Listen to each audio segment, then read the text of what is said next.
Yeah, that was my last job before I finally was like, I'm done. And I left. I ran out of Detroit, moved to Chicago. I said, okay. I had a social work degree. I had a minor in art, and my major in school was social work. So after the corporate thing, I was taking these part-time jobs and all kind of little jobs to be able to do my thing in the study. Okay, so my last job, I worked at a place out in the suburb of Detroit. It was called a lockup. It was a place, I don't want to mention their name, but it was a Catholic organization. And this is where the rich folk would send their kids or their daughters. Oh, she's away at boarding school. No, she locked up. And a lot of those rich girls were girls that would run off, runaways. And we had a situation where I worked the afternoon. I was a supervisor on the afternoon shift. So when I came, I started at 3:30 or something like that.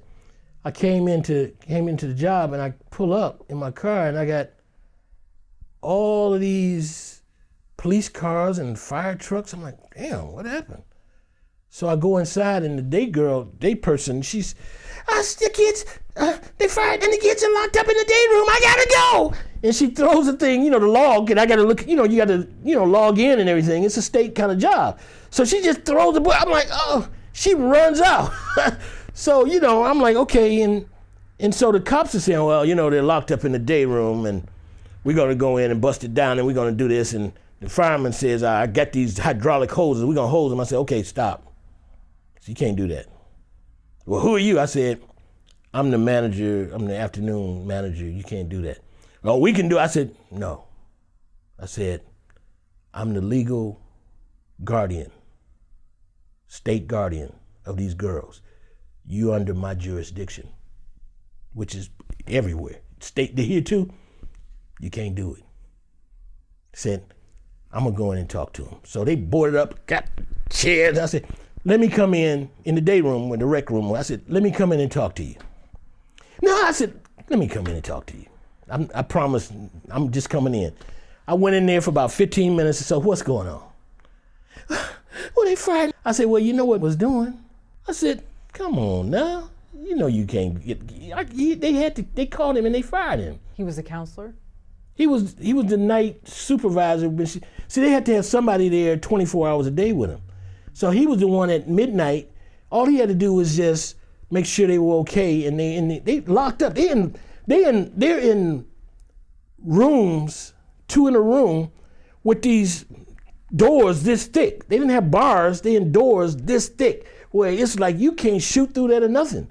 Okay, they locked up. So I talked the girls down, and one of the girls had like a chair leg with that long screw, a sharp screw. And I talked him down, and when I opened the door, I say, okay, they coming out. This cop said, get him. He rushed him, and one of the girls thought I'd set him up. She tried to stab me here, and she caught me in the side. Oh. Okay, so she ended up going, I didn't press charges, but I was forced to press charges. They sent her to women's detention at that point. And I wrote up, and I got that cop suspended. And the fireman, I got him suspended. And he wasn't I got him suspended. It's like, because that was a violation of the state. You can't do that. They were gonna hose, the hoses that they put out fires? They were gonna put these hoses on those little girls. Do you know the power of those hoses? They're pretty strong, yeah. They can break bone. They can knock these girls and hurt them girls. I'm like, no. Well, we gotta get them out. I said, I'm gonna get them out of there. So they like me, because I was an actor and I used to perform stuff and show them stuff and teach them little acting stuff. So they like me, and I knew that. I said, no. So that's what happened on that. But right after that, I said, you know what, brother, you got to go. What, you've been robbed twice? That's when it's like, okay, you got to go. So I said, it's time for me to leave. So I left. Right, a couple of months later, I left and went to Chicago. And that's when everything. And my first big commercial was with James Brown, the Godfather of Soul. Ow! James Brown! And that was an experience in itself. How did you know that you were good at acting? Because I was good as a kid. See, when I was like in the early grades, we did a school play, the Aladdin and His Magic Lamp. And I was so good that the teacher wanted me to play Aladdin. But I said, I don't want to play Aladdin. I want to play the evil Sultan. And I remember, and I mean, I'm in like the 3rd or 4th grade, and she's like, really? I'd never forget that. Because she told my mother when my mother came to the show, she says, he should have played the lead, but he didn't want that. He wanted to play this part. And I was good. I did all of that stuff. And the people were crazy. And the teacher says, your son is something else. And I remember my mother's telling me, she said, you know, when you were in the 5th grade, you read like a 10th grader? And she said, when you got in the 10th grade, you read like a 5th grader. That's my mother always joke about that. I said, oh, you know. But what I'm saying is, I knew then, and people knew. They were like, wow. I mean, I was singing, you know, and stuff. I was a little boy soprano, and I got teased terribly by the boys in class. I mean, you know, because we had to sing that little song from The Music Man. And I sang the song, there were bells on the hill, and I never heard them ringing. No, I never heard them at all, till there was you. Did you ever see The Music Man? I think so, yeah. Robert Preston and Shirley Jones. I had a crush on Shirley Jones from Oklahoma. I was like, oh, Shirley Jones, she's so beautiful and sing. So they sang that duet. So I sang that in class with a little girl, and all the boys was just on me because I had a beautiful little lightweight little voice, and my teacher was just playing like, oh. And she said, you ought to be in this business one day. Miss Pyatt, she's a little old lady. You ought to be in show business. I'm like, oh. I mean, as a little kid. Yeah. And from then, I had the thing where I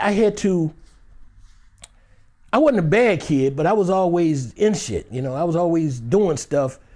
It would always scare my folks. So when my mom and daddy would be at work in the summer, I had to stay in the house until my mama got home in the afternoon.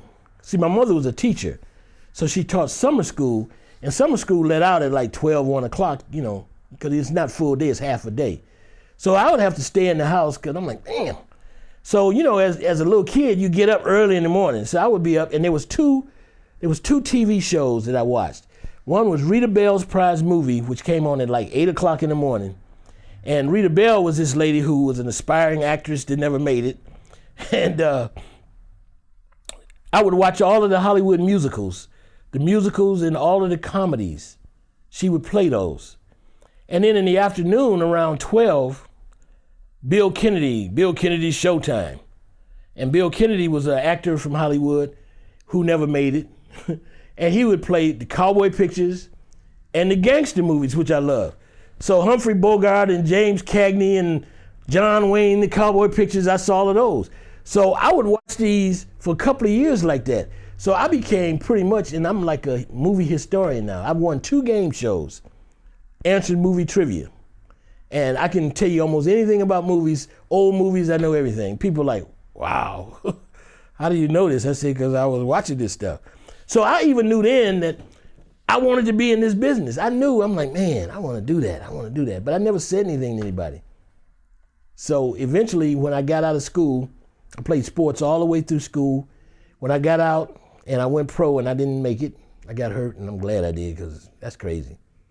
I mean, I've lost a couple of friends who, you know, from that CET thing, you know, when their mind leaves and they go crazy from tackling and stuff. Oh, uh-huh. I've lost a couple of friends that died. So I'm like, man, I wasn't supposed to make it. And I mean, I was always hurt and crying, like, oh, I didn't make it. Now I'm like, ooh, thank you, Lord, because that was crazy.